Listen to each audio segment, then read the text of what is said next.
కూడి వచ్చినటువంటి సంఘమునకు, సంఘ కాపరి గారికి దేవుని పరిశుద్ధ నామమున వందనాలు తెలియజేస్తున్నాను. దేవుని మహాకృపను బట్టి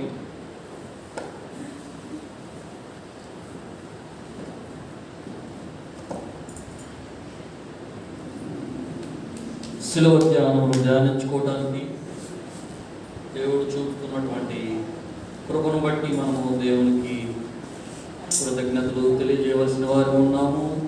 ఆయనకి వందనాలు చెల్లించవలసిన వారమై ఉన్నాము. ఈ శ్రమల కాల దినాల్లో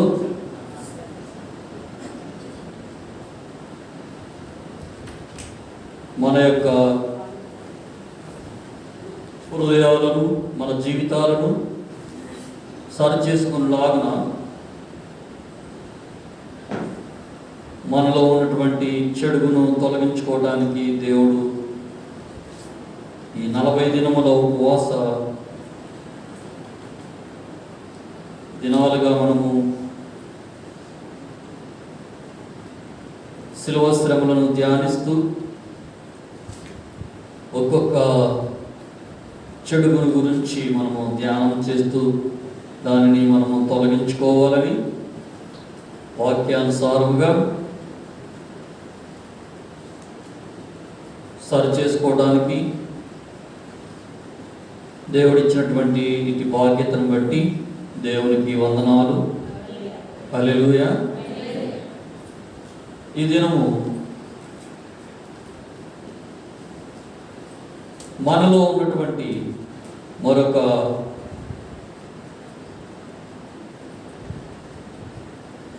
చెడును, అనగా దేవుని యొక్క ప్రేమకు లేదా దేవుని నుంచి మనలను దూరపరుస్తున్నటువంటి మన జీవితాల్లో కానీ, మనలో కానీ, మన హృదయాల్లో కానీ ఉన్నటువంటి ఒక చెడును గురించి ఈ దినము వాక్యపూర్వకంగా ధ్యానం చేసుకుందాం. ఈ దినము సామెతల గ్రంథము 14వ అధ్యాయము 30వ వచనాన్ని వాక్య ధ్యానాంశముగా ధ్యానించుకుందాం.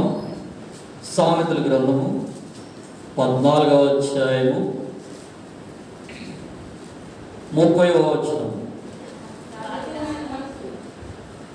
సాత్వికమైన మనస్సు శరీరమునకు జీవము, మచ్చరము ఎముకకు కుళ్ళు. మచ్చరము అని అంటే అసూయ. మచ్చరము అని అంటే అసూయ. సాత్వికమైనటువంటి మనస్సు మచ్చరము ఎముకలకు కుళ్ళు. ఈ మచ్చరము ఉన్నటువంటి వ్యక్తి ఎవరైనా, లేదా ఈ అసూయ ఉన్నటువంటి వ్యక్తి, ప్రతి మనిషిని అపవిత్రుడుగా చేస్తున్నదేంటో యేసుక్రీస్తు ప్రభువారు తన యొక్క బోధనలో పలుమార్లు ప్రజలను హెచ్చరించారు. దానిలో కూడా ఆయన మనిషిని అపవిత్రపరుస్తున్నవి బయట నుండి మనిషి శరీరంలోనికి వెళ్ళినవి కాదు, కానీ అతని లోపల నుండి బయటకు వచ్చినదే ఏం చేస్తున్నట్టండి, అతనిని మార్క్స్ వార్త 7వ అధ్యాయము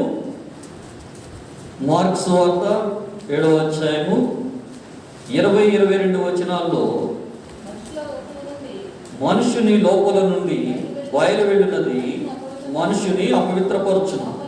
లోపల నుండి అనగా మనుషుల హృదయములో నుండి దురాలోచనలను, జారత్వములను, దొంగతనములను, నరహత్యలను, వ్యభిచారములను, లోభములను, చెడుతనములను, కృత్రిమమును, కామవికారమును, మత్సరము, దేవదూషణయు, అహంభావమును, అవివేకమును వచ్చును. ఈ చెడ్డవన్నీ లోపల నుండి బయలువెళ్ళి మనుషుని అపవిత్రపరచునని ఆయన చెప్పారు.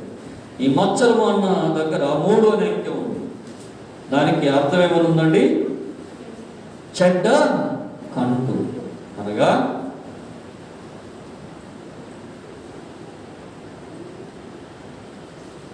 మనిషి యొక్క కను దృష్టి, ద్వేషపు చూపు, విషపు చూపు, అసూయతో కూడినటువంటి చూపు. మనిషి హృదయంలో బయట నుండి వెళ్ళే ఏమీ అపవిత్రపరచట్లేదు, కానీ అతని హృదయంలో ఉన్నది ఏదైతే ఉన్నదో అదే మనిషిని అపవిత్రపరుస్తుంది. వాక్యంలో చెప్పబడినది మచ్చరము. మనం చదువుకున్న వాక్యములో సొలొమోను మహారాజు చెప్పినటువంటిది మచ్చరము ఎముకలకు కుళ్ళు. ఏం చేస్తుంది? కుళ్ళు నశింప చేస్తుంది, కృషింప చేస్తుంది. ఎముకలు ఏంటి? ఆ ఎముకలు 2 రకాలుగా మనం భావాన్ని తెలుసుకోవచ్చు.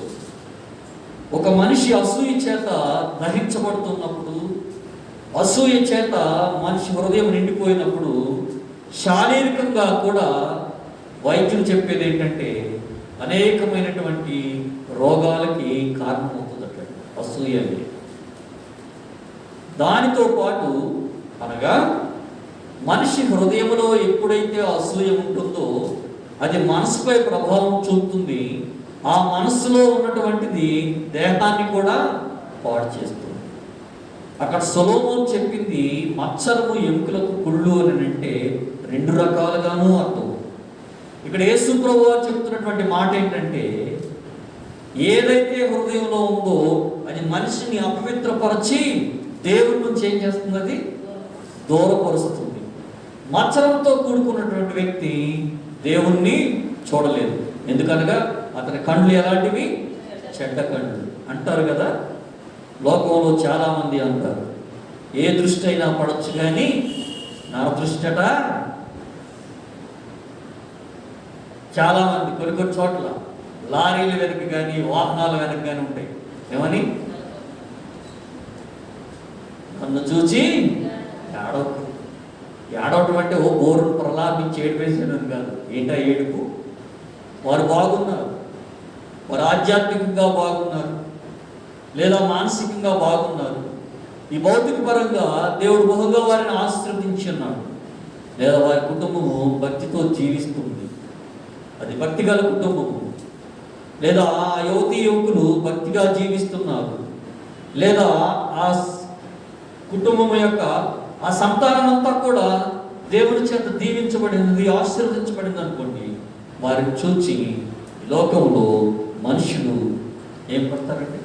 అసూయ పడతారు. ఏదైనా ఉండొచ్చేమో కానీ ఈ చెడ్డ కండ్లు మాత్రము మానవుల మీద, కుటుంబాల మీద పడకూడదు. అది ఎంతవరకు నిజం ఉంటుందో తెలియదు, కానీ బైబిల్ గ్రంథంలో అయితే ఆ మత్సరం అనేది, ఆ చెడ్డ దృష్టి అనేది, లేదా అసూయ అనేది మనిషిని కాల్చి వేస్తుంది, మనిషిని దహించి వేస్తుంది, మనిషిని చేయరాని పనులకు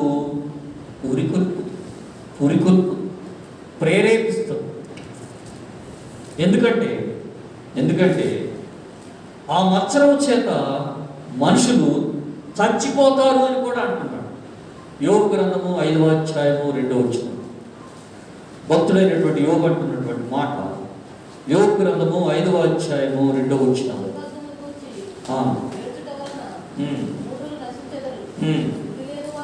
బుద్ధి లేని వారు ఏం చేతండి? అసూయ వలన ఏమైపోతారట? అసూయ చేతనే చనిపోతారా? అసూయ చేతనే మనుషులు చనిపోతారా? ఎస్. ఒక వ్యక్తిలో కనుక అసూయ ఉంటే ఆ అసూయ మనిషిని మరో మనిషిపై ఎంతటి ద్వేషాన్ని తీసుకెళ్తుందంటే, మొట్టమొదటి హత్య జరిగింది బైబిల్. తన సొంత తమ్ముడిని చంపేశాడు. ఎవరు? కయీను. ఎందుచేత? అసూయ చేత. మొట్టమొదటి హత్య దేనివల్ల కలిగింది? అసూయ. ఏమని చెప్తున్నాడు? బుద్ధి లేనివాడు అసూయ చేత చచ్చెదరు అని చెప్తున్నాడు. ఇక్కడ మనిషి ఆ అసూయతో ఉన్నటువంటి వ్యక్తి తనను తాను ఆధ్యాత్మికంగా మరణస్థితికి తీసుకెళ్ళిపోతాడు. కయీను తన తమ్ముడైనటువంటి ఎవరిని చంపేశాడు? హేబెలును చంపేశాడు. చివరికి అతను మరణం ఎలాంటిది అయిందంటే బహు భయంకరంగా ఉంది. ఏంటో తెలుసా? దేవుడు అతనికి ఏం వేసాడండి? ఒక గుర్తేసాడంట. ఆ గుర్తేంటో ఎవరికి తెలియదు. అంటే అతను చూడగానే ఏం కనిపిస్తుందండి? ఏం కనపడుతుంది? ఇతడు హంతకుడు అనే విధముగా, ఇతడు అసూయపరుడు, అసూయ చేత తన సొంత తమ్మునే చంపివేసాడని ఒక గుర్తు. ఒక గుర్తు నొసటన చాలామంది చాలా రకాల గుర్తులు వేసుకుంటారు. కానీ ఈ అసూయ అనేది కనుక మన హృదయంలో గుర్తుపడిందంటే అది మనల్ని చంపేస్తుంది, ఇతరుని హత్యగావించేటట్లు చేస్తుంది. రెండు రకాలుగా, భౌతికంగాను ఆధ్యాత్మికంగాను. మత్సరంతో కూడినటువంటి వ్యక్తి, అసూయతో ఉన్నటువంటి వ్యక్తి నిజంగానే బైబిల్ గ్రంథంలో 4-5 ఇన్సిడెంట్లు ఉన్నాయి. కేవలం అసూయ చేతనే వారు చేయరాని కార్యాలు చేశారు. చేయరాని కార్యాలు చేశారు. చక్కని కలలు కంటున్నాడు. ఎవరు? అడుగు వస్తున్నాడు. ఎవరు? కలలు కనేవాడు వస్తున్నాడు. వాడిని ఏం చేద్దాం? హత్య చేసేద్దాం, చంపేద్దాం. చక్కని కలలు కనే ఆ కలలకు భావాలను తెలిపే దేవుని జ్ఞానాన్ని కలిగి ఉన్నటువంటి తమ్ముడైనటువంటి యోసేపు పట్ల మిగతా సహోదరుడు ద్వేషం కలిగి, అసూయ కలిగి ఏం చేశారండి? అతన్ని అమ్మివేశారు. అమ్మివేశారు. కయీను హత్య చేశాడు. యోసేపును సహోదరుడు లేయా గర్భవతి కుమారుణ్ణి కుమార్తెను కంటే రాహేలు ఏం చెందింది? అసూయ చెందిందని బైబిల్. అసూయ చెంది ఏం చేసింది? భర్త అయినటువంటి ఏం చేసింది? ఎంత ఇక ఆ పోరాటమే వేరు. ఆ భార్యాభర్తల పోరాటమే వేరు. ఇక సంతానం కోసం కేవలము తన అక్క సంతానము పొంది ఉన్నదనేటువంటి అసూయించారు. ప్రియమైన సహోదరులారా, వీటిని మించి గొప్ప వింతైనటువంటి సంఘటన బైబిల్లో రాయబడింది. దావీదు కీర్తన 106వ అధ్యాయము 16-18 వచనాలు చూద్దాం. దావీదు కీర్తన 106వ అధ్యాయము 16 నుంచి 18 వచనాలు చదువుతాం. చదవండి. మోషేయుడు యెహోవాకు ప్రతిష్ఠితుడైన అహరోనునందును అసూయపడి భూమి నేల విడిచి దాతానును మృంగెను, అది అభిరామ గుంపును కప్పివేసెను. వారి సంఘములో అగ్ని రగిలెను, దాని మంట భక్తిహీనులను. ఒక వ్యక్తికి లేదా ఇద్దరు వ్యక్తులకు కలిగినటువంటి అసూయ ఒక కుటుంబాన్నే కాదండి, ఒక కుటుంబాన్నే కాదు. దేనిలో అగ్ని రగిలిందండి? సంఘంలో. గమనించండి ప్రియులరా, అండర్లైన్ చేసుకున్నారు. దాని అర్థం ఎంత ఉందో చూడండి. సంఘంలో అగ్ని రగిలిందంట. దేని వలన? అసూయ వలన. అసూయ వలన. వారు మోషే యందును యెహోవాకు ప్రతిష్ఠితుడైన అహరోను అనగా దేవుని యాజకత్వం చేస్తున్నటువంటి అహరోను ఎడల ఈ దాతాను అభిరాములు అసూయ కలిగి ఉన్నారు. ఆ సంఘటన సంఖ్యాకాండము 16వ అధ్యాయము 3వ వచనంలో ఉంది. సంఖ్యాకాండము 16వ అధ్యాయము 3వ వచనము. సంఖ్యాకాండము 16వ అధ్యాయము 3వ వచనం చదువు. మోషే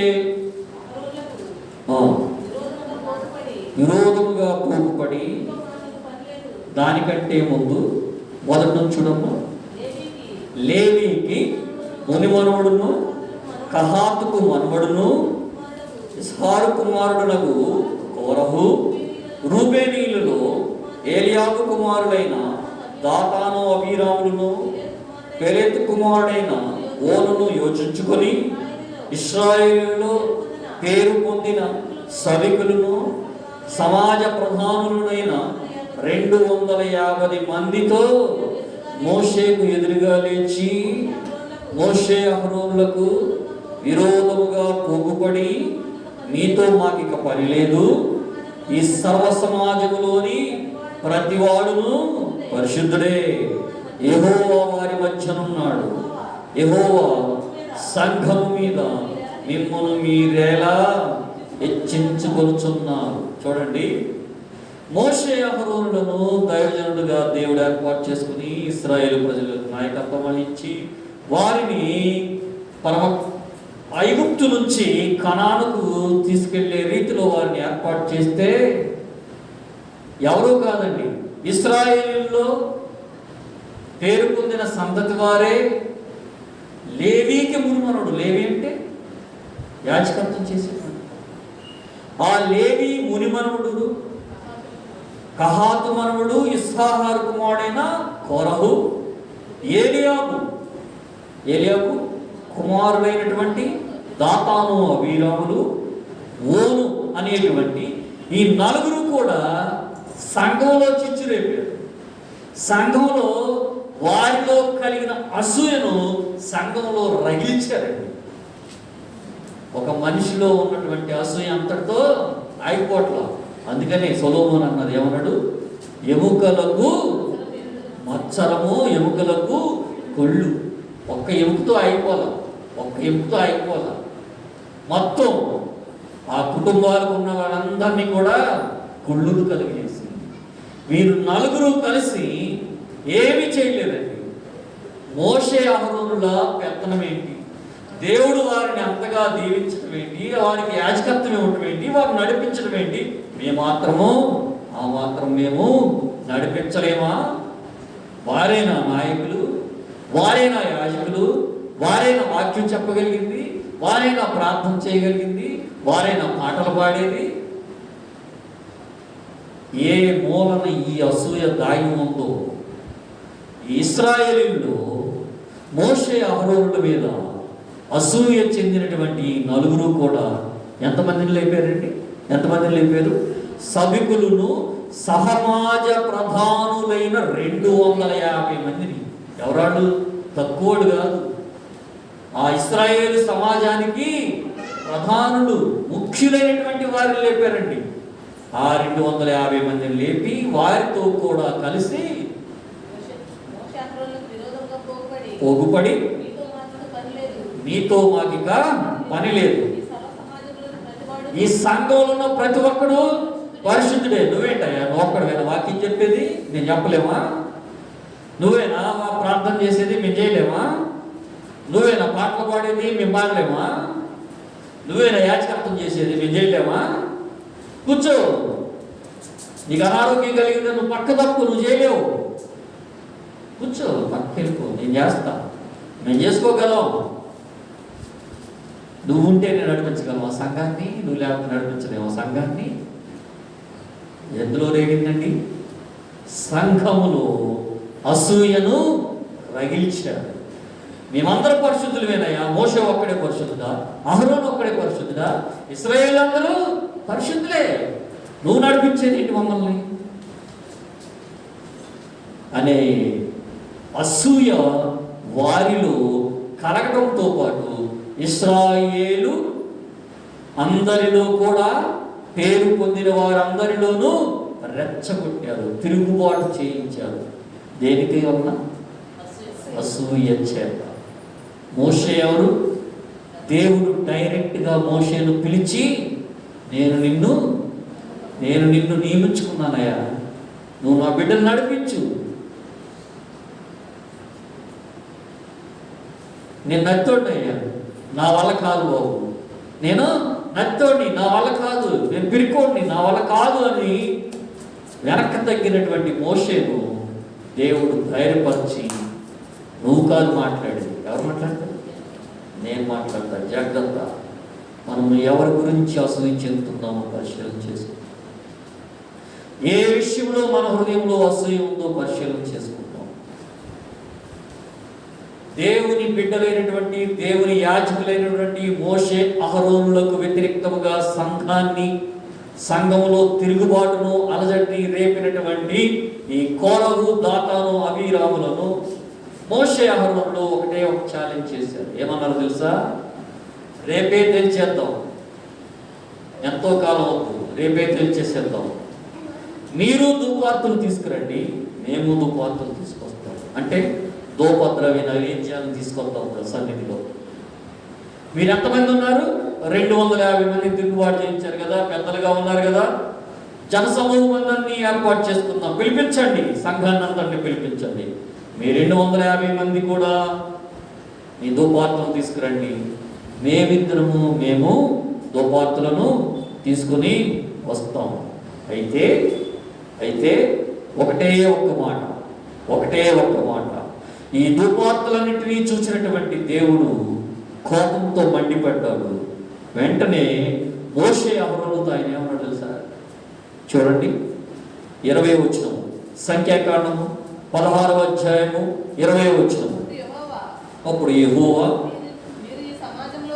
మీరు ఈ సమాజంలో నుండి అవతలికి వెళ్ళుడి, క్షణములో నేను వారిని ఏం చేస్తా? కాల్చి వేస్తా. ఏం చేస్తా? సంఘములో అగ్ని, కీర్తన చదివాము, సంఘములో అగ్ని రగులుకొనెను. దేవుని కోపం మండింది. ఏం చేస్తానంటున్నాడండి? వీళ్ళ మొత్తాన్ని నేను కాల్చివేస్తాను. వాళ్ళన్న మాటలు చూస్తే ప్రియులరా గమనించండి, మాటల్లోనే అసూయ, చేతల్లో అసూయ, చూపులో అసూయ, తలంపులో అసూయ, ఎందులోనైనా ఉండొచ్చు ఈ అసూయ అనేది. అది ప్రత్యేకంగా ప్రస్ఫుటంగా కనిపించదు. పై కనిపించేవన్నీ కూడా స్పష్టంగా ఉండేవి. తెల్లనవన్నీ పాలు కాదు, మెరిసేదంతా బంగారం కాదు. ఈ దాతానుడు వీళ్ళందరూ అంటున్న మాటలు ఏంటో తెలుసా? మాట చూడండి, మాటలు 13వ వచనం చూడండి, సంఖ్యాకాండం 16వ అధ్యాయం 13వ వచనం. అయితే వారు, మేము రాము, ఈ అరణ్యములో పాలు తేనెలు ప్రవహించు దేశములో నుండి మమ్ము తీసుకుని వచ్చుట చాలనట్టు మా మీద ప్రభుత్వము చేయుటకు నీకు అధికారం కావాలనా? అంతేకాదు, నీవు పాలు తేనెలు ప్రవహించు దేశములోనికి మమ్మల్ని తీసుకుని రాలేదు, పొలములు ద్రాక్ష తోటలు గల స్వాస్థ్యము మాకే లేదు. ఈ మనుషుల కన్నులను ఊడదీరువా, మేము రాము అని. ఏంటయ్యా ఈ తప్పుడు పనులు చేస్తున్నారు? మీ తండ్రులు పెంచోళ్ళయ్యా, మీ తల్లిదండ్రులు ఎంతో పేరు ప్రఖ్యాతులు గావించిన వాళ్ళయ్యా. రూబేను, ఏలియావు, వీళ్ళందరూ పెద్ద పెద్ద మంచి దేవుని సన్నిధిలో మంచి పేరు సంపాదించిన వాళ్ళే. వారి బిడ్డలేటువంటి మీరు ఈ పనులు చేయటం ఏంటని మాట్లాడదామని మోషే అహరోను, ఈ అబీరామును, దాతాను పిలిపిస్తే వాడు రాము అని కబురు చేసి ఈ మాట్లాడుతున్నారు. ఏమంటున్నారండి? నీవు అరణ్యములో మమ్మల్ని చంపాలని తీసుకొచ్చావు, అంతేకాక మళ్ళా ఇంకా మా మీద పెత్తనం చేయాలని చూస్తున్నావా? మా మీద అధికారం చలాయించాలని చూస్తున్నావా? నువ్వెవరువయ్యా పాలు తేనెలు ప్రవహించే దేశంలో తీసుకెళ్ళాలి? నువ్వే మాకెవలా? మా యొక్క గొప్పతనం, మా ప్రార్థనలు, మా విశ్వాసము, మా తల్లిదండ్రుల యొక్క గొప్పతనం మమ్మల్ని ఎక్కడ తీసుకెళ్తుంది? ఆ పాలు తేనెలు తీసానికి ఆ స్వాస్థ్యం నువ్వెవలా నాకు? మేము ఎదురు తిరిగామని ప్రజలందరి యొక్క కన్నులో ఓడబెక్కుతావా అంటే వారు కళ్ళు కప్పి మాయ మాటలు చెప్పి, మా వెనకున్న ప్రజలందరినీ మాయ మాటలు చెప్పి, ఆ దేశం బాగుంది, రమ్యమైన పిస్గా అక్కడ తీసుకెళ్దామని చూస్తున్నావా? మేము రాము అని తిరుగుబాటు మాటలు, అసూయతో కూడిన మాటలు మాట్లాడితే అప్పుడు మోషే అహరోను చెప్పిన మాట, మీలో ఇంత అసూయ ఉంది కనుక ఎవరు పరిశుద్ధులు, ఎవరు దేవుని యొక్క సన్నిధిలో వినమ్రతతో విధేయతతో ఉంటున్నారో దేవుడు ఎవరి యొక్క నైవేద్యాన్ని లక్ష్య పెడతాడో వారే పరిశుద్ధులు, వారే పరిశుద్ధులు. రండి, రేపు వచ్చేయండి, మీ 250 మంది తీసుకొని రండి ధూపద్రవ్యాలని. మేము తీసుకొస్తాం. తీసుకొచ్చాడు నాయకుడైన, తిరుగుబాటు నాయకుడు ఉన్నాడు కదా, అసూయల రేపు నాయకుడు ఉన్నాడు కదా, ఎవరు తెలుసు ఆయన? కోరహు. ఆ కోరహు ఇంటి దగ్గర సమావేశం ఏర్పాటు చేశారు. ఎవరు ధూపార్తులు వారు తీసుకొచ్చారు. దేవుని కోపం మండింది. ఒకే ఒక మాట అంటున్నాడు, మోషే అహరోనులు మీరిద్దరు తప్పుకోండి, మీరందరినీ కూడా నేను కాల్చివేస్తానంటే ఆయన తన యొక్క మాటను బట్టి, దేవుని కోపాన్ని బట్టి వారు సాగిలిపడి, మోషే అహరోను సాగిలిపడి ఏమన్నారండి? సమస్త శరీరాత్మలకు దేవుడు అయిన దేవా, పాపము చేసినందున ఈ సమస్త సమాజము మీద నీవు కోప్పడదు అని వేడుకొనని. అప్పుడు యెహోవా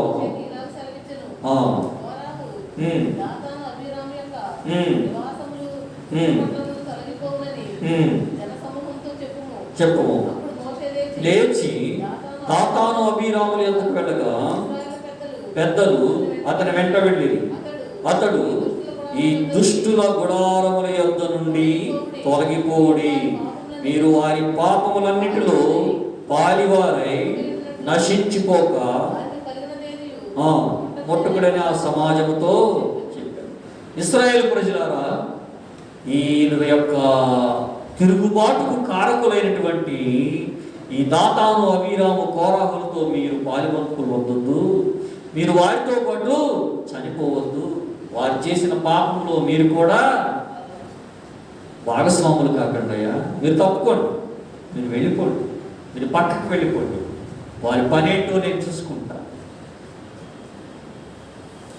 వారిని ఇశ్రాయేలు ప్రజలు ఎంతగా అసూయ చెందేటట్లు చేసి మోషే మీద అహరోను మీద తిరుగుబాటు చేయించడానికి కారకులైనారో, వీరిపై మాత్రమే నేను నా ప్రతాపాన్ని, నా కోపాన్ని నేను చూపిస్తాను. దేవుని కోపం వారి మీదే ఉంటా.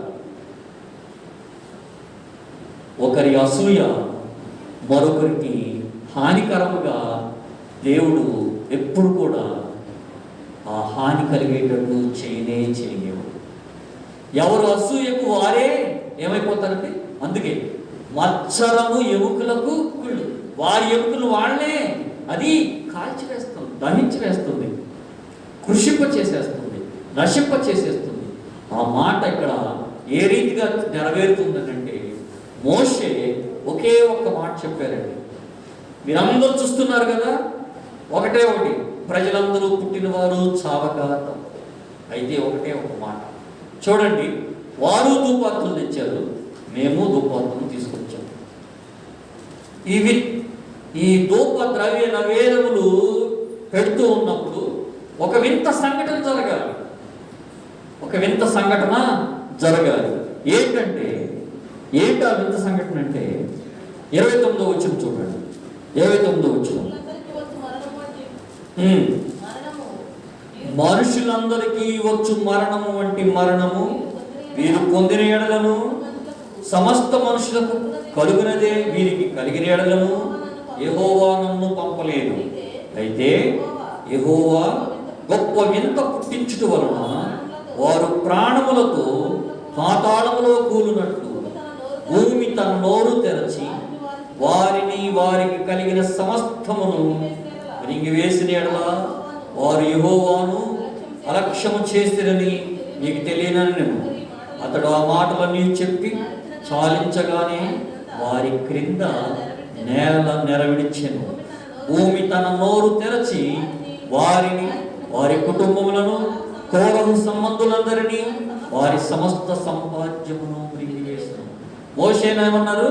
నిన్ను దేవుడు పంపించాడనుకుని నువ్వు గర్వపడుతున్నావు అనుకుంటున్నావు. నానా రకాల మాటలు అన్నారు. నువ్వు దేవుడు పంపించిన వ్యక్తి కాదు, మాలాంటి వాడివే, నువ్వు ఒక్కడే పరిశుద్ధుడు కాదు, మేము పరిశుద్ధులమే. దానికి మోషే అన్న మాట, ఈ సమస్త కార్యాలను చేయడానికి దేవుడు నన్ను పంపాడని మీరు తెలుసుకోవాలనంటే ఒకటే ఒకటి, నేనేమి నా అంతట నేను మీ మీద పెత్తనము అధికారం చెలాయించట్లేదు. నా మీద మీరు అసూయ చెందవలసిన పని లేదు. నన్ను ఏర్పాటు చేసుకున్నది, నన్ను పంపింది, నన్ను నియమించింది దేవుడైన యెహోవా. మీరు ఎవరి మీద అసూయ చెందుతున్నారంటే నా మీద. ఎవరి మీద? దేవుని పట్లే అసూయ కలిగి ఉన్నారు. చూడండి, మీరు గనక పరిశుద్ధులైతే, నేను పరిశుద్ధుడైతే ఎవరో పరిశుద్ధుడో తేలిపోదు. సహజంగా అందరూ చనిపోతారు. కానీ దేవుడు నన్ను ఏర్పాటు చేసుకున్నాడని కనుక తెలియాలి అంటే ఒకటే ఒక మాట చెప్పాడు దేవుడితో. ఏమన్నాడంటే, దేవుడు అందరిలాగా వీరు సహజ మరణం చెందడం కాదు, కానీ ఎలా చెందాలి? ఒక వింతైనటువంటి మరణం. ఏంటా వింత మరణం అంటే, భూమి నెరవిడిచి వారు ఎక్కడ నిలిచి ఉన్నారో అక్కడ మాత్రమే నెరవిడిచి వారిని, వారి కుటుంబీకులను, వారు సంపాదించిన సమస్త సంపాద్యమును కూడా మింగివేసింది. ఏంటది మింగివేసింది? భూమి. ఏం మింగివేసింది? వారికి కలిగినటువంటి అసూయ. ప్రియ సహోదరులు, కయీనుకు ఉన్నటువంటి అసూయ వలన తమ్ముని చంపేశాడు, ఒకరికి హాని కలిగించింది. మోషే అహరోనుల మీద ఉన్నటువంటి అసూయ వారి కుటుంబ సభ్యుల్ని, వారి కలిగిన సమస్తాన్ని కూడా ఏమన్నాడు యోబు గ్రంథంలో? భక్తిహీనులు అసూయ చేత చచ్చెదరు. ఎలాంటి మాట వాడారు చూడండి. గౌరవంగా కూడా లేదు, చచ్చెదరు. దిక్కుమాలిన చావు అంటారు. అది ఇక్కడ చెప్పినటువంటి వినూత్న మరణం. ఎవరి మీద అసూయ? దేవుని యొక్క యాజకుల మీద అసూయ, తోటి మానవుల మీద అసూయ. అంతెందుకు, యేసుక్రీస్తు ప్రభు వారిని అప్పగించడానికి కారణం మనుషులకు ఉన్నటువంటి అసూయ, ప్రధాన యాజకులకు ఉన్నటువంటి అసూయే ఆ శిలువ మరణానికి అప్పగించడానికి కారణమైంది. చూడండి, మత్తయి సువార్త 27వ అధ్యాయము 17-18 వచనాలు. యేసుక్రీస్తు ప్రభు వారిని శిలువ మరణానికి అర్పించడానికి, ఆయన యొక్క శిలువ శిక్ష గురి చేయడానికి కారణం, పిలాతు వద్దకు యేసు ప్రభు వారిని తీసుకొచ్చినప్పుడు అక్కడ పిలాతు వారితో ఒక మాట అంటున్నాడు, నేను ఎవరిని విడుదల చేయవలనని కోరుకొనుచున్నారని, బరబ్బనా లేక క్రీస్తు అనబడిన యేసునా అని వారిని అడిగాను. ఎలయనగా వారు అసూయ చేత ఆయనను అప్పగించిరని అతడు. ఎవరండి? ప్రజలు. ఏ ప్రజలు?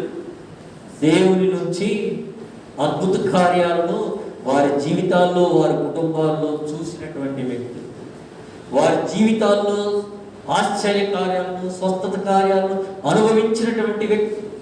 యేసుక్రీస్తు ప్రభువు వారి ద్వారా స్వస్థత పొందిన వారే, ఆయన ద్వారా మేలులు పొందిన వారే, ఆయన ద్వారా ఆశ్చర్యక్రియలు వారి కుటుంబంలో జరిగించుకుని చూసిన వారే చివరికి అసూయ చేత యేసు ప్రభుని శిలువకి అప్పగించారు.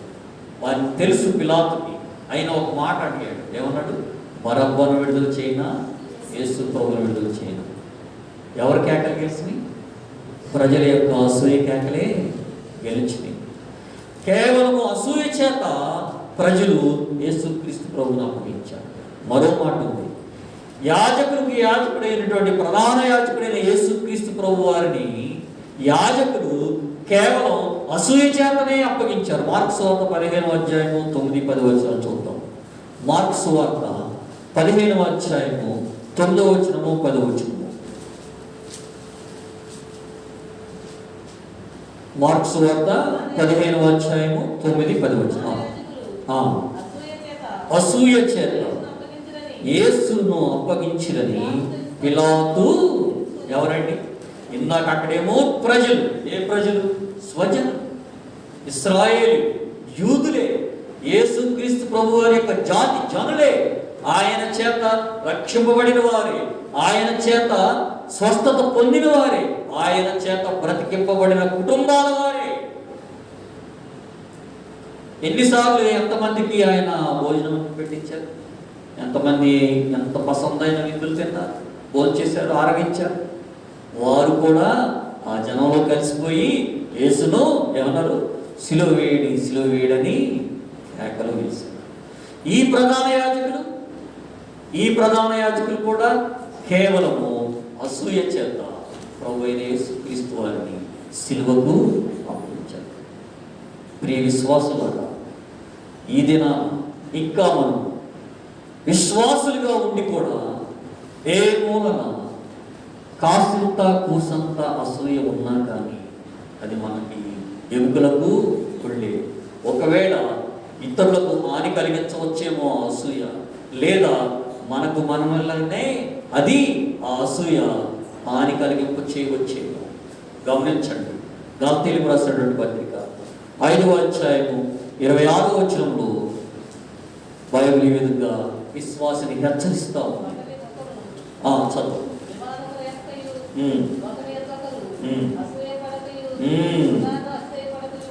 ఏం చేయాలండి? విశ్వాసుల గురించి చెప్తున్నటువంటి మాట, గలతీ సంఘానికి అపోస్తలుడైన పౌలు చెప్తున్న మాట, ఒకరినొకరు వివాదమును రేపకయు ఒకరి యందొకరము అసూయ పడవద్దు అంటాడు. ఎక్కడ అసూయ ఉండునో అక్కడ ఏముంటుంది? కలహము, జగడము పుట్టు. సంఘంలో సమాధానం లేదనుకోండి, నీ కుటుంబంలో సమాధానం లేదనుకోండి, నీ జీవితంలో సమాధానం లేదనుకోండి, హృదయంలో ఉన్న అసూయే. విశ్వాసులుగా ఆ అసూయను తొలగించుకోమంటున్నాడు. మరి ఇంకేమంటున్నాడు తెలుసా? యాకోబు పత్రిక 3వ అధ్యాయము 14వ వచనం. యాకోబు పత్రిక 3వ అధ్యాయము 14-16 వచనం. అయితే హృదయములలో ఏంటమ్మది? సహింపనలవి కాని మత్సరము, వివాదములు ఉంచుకుని వారైతే సత్యమునకు విరోధముగా అబద్ధమాడవద్దు. యాకోబు అంటున్నటువంటి మాట, కొత్త కోటికి రాస్తున్నటువంటి మాట, చెప్తున్న మాట ఏంటంటే, మీరు జ్ఞానం కలిగిన వారు కదా, క్రీస్తును కలిగిన వారు కదా, క్రీస్తును ఎరిగిన జనులు కదా, మీ ప్రవర్తన ఎలా ఉండాలంటే క్రియల్లో చూపించాలి. మీ క్రియల్లో ఏముంటుంది అంటున్నాడండి? మీ హృదయములలో సహింపనలవని కాని, అనగా చేదైన ఉంది అక్కడ, చేదైన మత్సరమును మీరు గనక ఉంచుకున్నట్లయితే మన యొక్క క్రైస్తవ జీవితానికి, క్రైస్తవ విశ్వాసికి, ఆ విశ్వాసే, ఆ భక్తిపరుడే అసూయ కలిగి ఉంటే సామాన్య మానవులు ఏ విధంగా ఉంటారో ఆలోచించండి.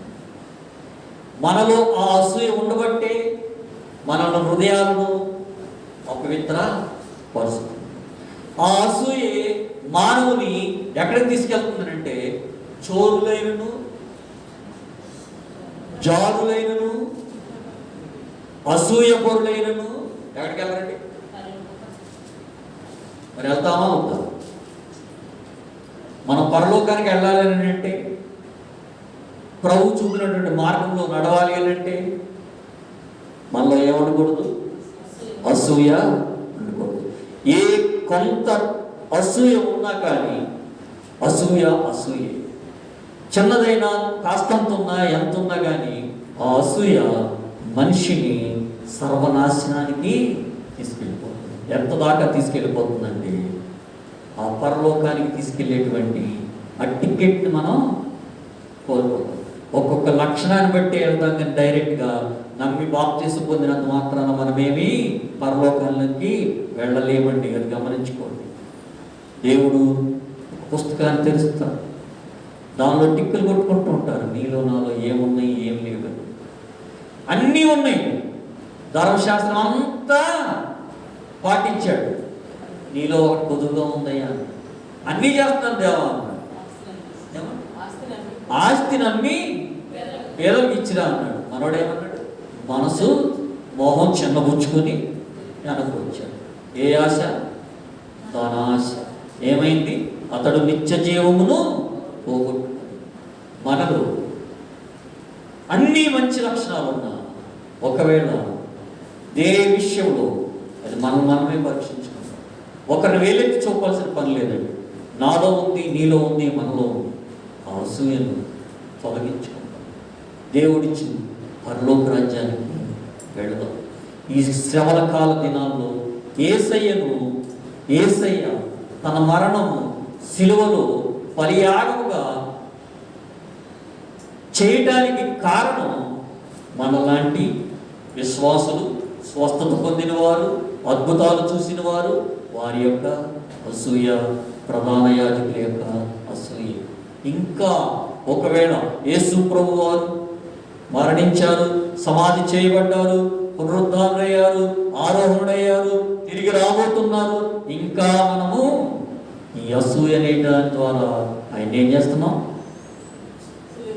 సిలువ వేస్తున్నామేమో పరిశీలన చేసుకుందాం. బాసిల్లెను సిలువలో పాపక్షమా, యేసు ప్రభు నీ దివ్య క్షమా. బాసిల్లెను సిలువలో పాపక్షమా, కలువరిలో నా పాపము పొంచి సిలువకు నిన్ను లావుతి చేసి కలుషహరా కరుణించితివి, కలుషహరా కరుణించితివి. బాసిల్లెను సిలువలో పాపక్షమా. ఆ సిలువలో మనకి పాపక్షమా, మన కలుషాలను కడిగివేయడానికి ఆయన సిలువలో తన ప్రాణాన్ని అర్పించుకున్నారు. ఆ సిలువ త్యాగాన్ని చూద్దాం, సిలువ త్యాగాన్ని గుర్తిద్దాం. ఆ బలియాగమునకు మనం ఎంత కారకులమో మనల్ని పరిశీలన చేసుకుందాం. మన హృదయాల్లో ఉన్నటువంటి ఆ అసూయ ఏదైతే ఉందో దానిని, మన జీవితాలను, మన కుటుంబాలను నాశనం చేయక మునిపే, లేదా ఆ అసూయ వలన మనము ఇతరులకు హాని చేయకముందే మన హృదయాల్లో నుండి ఆ అసూయను తొలగించినట్లుగా దేవుడు తన కృపను మనకు అనుగ్రహింపచేయునుగాక. దేవుడు మన హృదయములను తన పరిశుద్ధమైన రక్తంతో శుద్ధీకరించునుగాక. ఆమేన్. ప్రేమ నమ్మకం గల మా పరలోకపు తండ్రి, ఈ పరిశుద్ధమైన నామమునకు స్తుతులు, స్తోత్రములు ప్రభువా. రాత్రికాల సమయంలో నా దేవా, ఈ బంగారు పాదముల చెంత ప్రార్థించి కృపను మాకు దయచేస్తున్నందుకే మీకే వందనాలు దేవా. నాయన, చిన్న మందగా కూడి ఈ సిలువ ధ్యానమును ధ్యానించడానికి కృప చూపుచున్నందుకే మీకు వందనాలు తండ్రి. నాయన, మా జీవితాల్లో, మా హృదయాల్లో ఉన్నటువంటి అసూయను తొలగించండి. మా హృదయములను అపవిత్రపరుస్తున్న ప్రతి దానిని కూడా ప్రభావం తొలగించి మమ్మల్ని మీ సిలువ రక్తములో కడిగి శుద్ధీకరించుకున్నాయి. గుడ్షపాటు సంఘ సభ్యుల కుటుంబాలు ప్రతి ఒక్కరిని దర్శించి దీవించి ఆశీర్వదించండి తండ్రి. సంఘ సరిహద్దులను విశాలపరచండి ప్రభువా. ఆయన కూడి వచ్చిన వారికి మీ కృప, మీ కాపుదల దయచేయండి తండ్రి. ప్రభువా, ఇక్కడ కూడిన మమ్మల్ని అందరినీ కరుణించి ఆశీర్వదించండి. మాపై మీ సన్నిధి కాంతిని ఉదయింప చేయమని, మీ ముఖాంతిని మాపై ప్రకాశింప చేయండి తండ్రి. దేవా, ఎవరెవరు ఇలాంటి బలహీనతలో ఉన్నారు, వారి బలహీనతల నుంచి విడుదల దాయించండి. రోగగ్రస్తులను ముట్టి స్వస్థపరచండి ప్రభువా. ఇరుకులు ఇబ్బందులు ఉన్నవారు, శోధనలు వేదనలో ఉన్నవారు, అనాథలుగా ఉన్నవారికి, వితంతువులుగా ఉన్నవారికి, ప్రతి ఒక్కరికి ప్రభువా మీ కృప, మీ కాపుదల, మీ క్షేమాన్ని దయచేయమని మనముగా నీవు మా ప్రభువును, మీ కుమారుడును, మా రక్షకుడైన యేసుక్రీస్తు వారి శ్రేష్టమైన నామంలో ప్రార్థించి వేడుకొంచున్నాము తండ్రి. ఆమేన్. పరలోకమందున్న మా తండ్రి, నీ నామం పరిశుద్ధపరచబడును గాక, నీ రాజ్యము వచ్చును గాక, నీ చిత్తము పరలోకమందు నెరవేర్చున్నట్లు భూమి యందు నెరవేరును గాక. మా అనుదిన ఆహారము నేడు మాకు దయచేయము. మా ఏడు అపరాధం చేయవారిని క్షమించిన ప్రకారం మీరు మా అపరాధములను క్షమించుము. మమ్మల్ని శోధనలోని తేక కీడు నుండి తప్పించుము. రాజ్యము, శక్తి, మహిమయు నిరంతరము నీవైనవు తండ్రి. ఆమేన్. యేసు రక్తమే జయం, ప్రభు యేసు రక్తమే జయం, సిలువ రక్తమే జయం. ప్రభు యేసు నామమునకే సంపూర్ణ నిజము కలుగును గాక. ఆమేన్.